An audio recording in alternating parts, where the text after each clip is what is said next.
Напиши си препоръката сам, аз ще ти я подпиша. Така болезненият отговор на някои преподаватели, когато ги помолят за препоръка. И съответно, кандидатите ме питат, да си я напиша ли сам? Ами не те съветвам. Защо? Защото ще си проличи.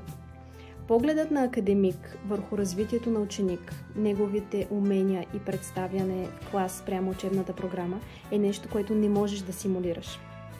Използването на готови препоръки с малки адаптации също е очевидно. Те звучат не само еднакво, но и повърхностни. Помни, че служителите по прием четат стотици препоръки всяка година и повярвай ми, преписаното си личи. Тогава какво да направиш? Или настоявай преподавателят сам да напише препоръката, предложи му примери, или се обърни към друг учител. И не подценявай тази задача, започни с нея на време.